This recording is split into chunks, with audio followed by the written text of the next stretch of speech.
There are so many activists within the industry who believe they are better than the very people they are supposed to be writing articles for and making games for, and unfortunately, with the Silent Hill 2 remake, we have seen some truly horrendous character redesigns with Angela and Maria, but now, of course, the media is trying to convince us that it's not actually censorship and we're just all overreacting.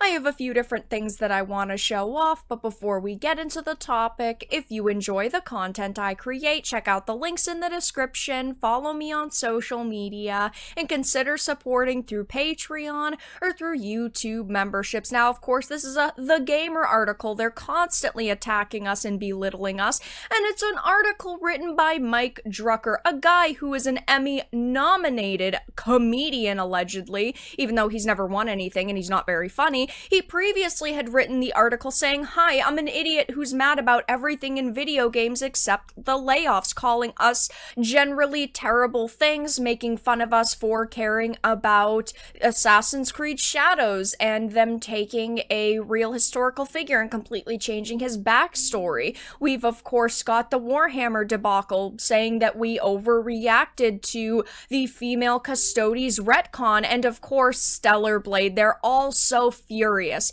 about Stellar Blade." So this article, as you can tell, is going to be just a pile of trash, like most of the Gamer articles are, but it says, "Beep beep, it's hair splitting time." As you were probably already aware, in the unlikely event you clicked on this article on purpose, fans aren't super happy with the new character models in Bloober's Silent Hill 2 remake. "It's not my favorite decision in the world," he says, "but nor is it the first time Konami has allowed a team to make stupid changes to a Silent Hill game." That is what this article should be about, is the fact that companies are allowing their properties to be desecrated by companies like Bloober. They're putting these companies on a job when they don't have the ability to continue the franchise in a positive and meaningful way. Bloober team has made 2 decent games, and that's Layers of Fear. That is it. That is all. Their more recent horror games that probably landed them this job is the Blair Witch game, which had some decent mechanics like the dog, and the story wasn't terribly paced, but everything else was really bad about it. And then you had The Medium, which was a fantastic concept and so poorly executed, it is one of my least favorite games that I have played, and I was so massively disappointed with both those titles. They should not be working on a Silent Hill, and to boot, we know that there's a narrative consultation company that is working with them called Hit Detection, and they are doing sensitivity reading and whatnot with this game, so it's no surprise to see why these designs are changed. But is he going to mention that? Of course he's not. He's gonna say we're all crying censorship when it's not.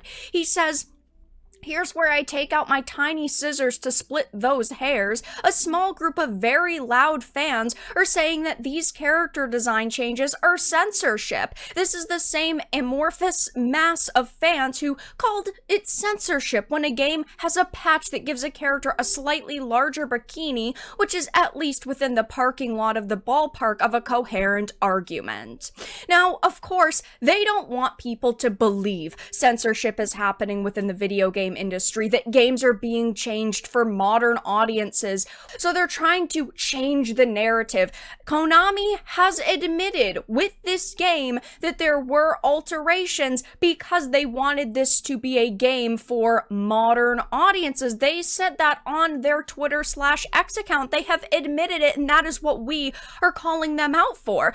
These people at The Gamer, like Mike, are trying to make you believe that, oh, it's not that serious, when it is. They want to keep the ability to go into a game and change them around the way they see fit and not get called out for censoring things. So it's total gaslighting on the part of Mike Drucker. He is an absolute loser who has done damage to the industry and has helped dig The Gamer deeper into irrelevancy. No matter how many times they say it's not important or we're overreacting, this is censorship because they purposefully are changing the models to be less sexualized. The same with the outfits on a character like Maria. That is the definition of art suppression and change, aka censorship, which in this case, like many in the gaming industry, is politically driven. Over-sexualization equals obscenity to these people, and it doesn't fit into their political framework, so it's all unacceptable.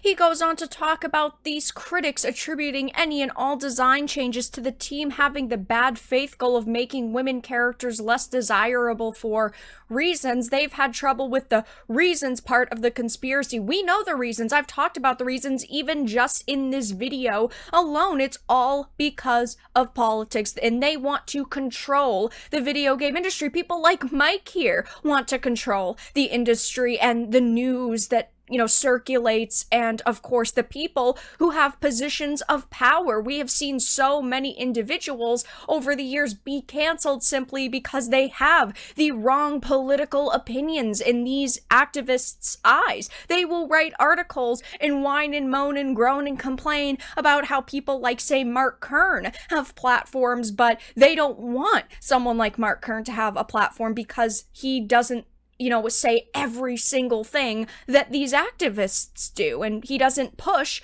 the politics that they have and that they believe in. It says, of course, that in other words, Maria's sexy design is part of her character, not part of her appeal. It is part of her character and, of course, her appeal. It's part of both. With a lot of sexy game characters of any gender, their physical sexiness has little to do with their actual in-game abilities. I wouldn't necessarily agree with that. There are very popular video game characters who rip their shirts off and flex their muscles to show how strong they are. I mean, even look at Bayonetta. I mean, she uses her sex appeal, and it is, a very important part of her character. I mean, does Mike not know video games at all whatsoever? I mean, I didn't really think he did, but he's just kind of proving my point. He says Lara Croft or Nathan Drake could be covered head to toe in a sneaking suit that masked their entire body shape, and they'd still be able to do the same adventures. Yes, but again, there are characters where they do certain things with their bodies or with their outfits, and it does have to do with their characters. Of course, though, he's not really representing that here. He says, I don't think they wanted to hide Maria's sexuality. You think? You don't actually know. Did you talk to Bloober Team? No, because they're not speaking to anybody about this. They're not trying to clarify some of the changes that they've made, and of course, you would ultimately still support them because they are hiring narrative consultation companies to help them. This is why people do not like video game journalists or trust video game journalists, and this is why they will always be the laughing stock of the industry, because he's trying his very best to defend all of the changes they're making and that we've seen so far by attacking us simply for not supporting these changes and for calling out Bloober Team and Konami. They are not going to convince me that this is not censorship, and I know they're not going to convince so many of you. Bloober may not be altering the original game that, of course, released back in 2001, but they are very clearly making this new version for modern audiences. We have already heard it again from themselves. See how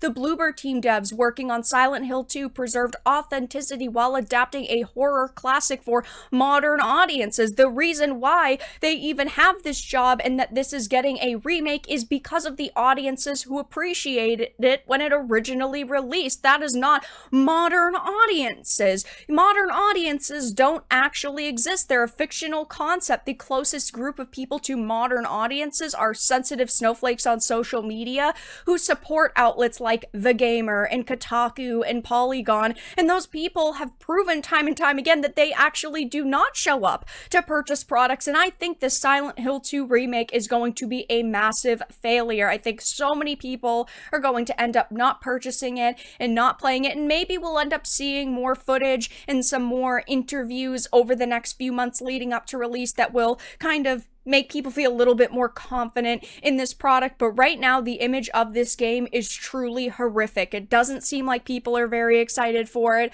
Everybody seems to be criticizing it. And then, of course, you have the Mike Druckers who are desperate to defend the state of the industry and all of the activists like himself who actually have jobs within it. And they're only embarrassing themselves even more. But that's all that I really had to discuss in this video. Let everyone know your thoughts in the comments down below. If you enjoyed this, give it a like, and if you didn't, give it a dislike. I appreciate your support either way, but I will talk to you all again in the next video really soon.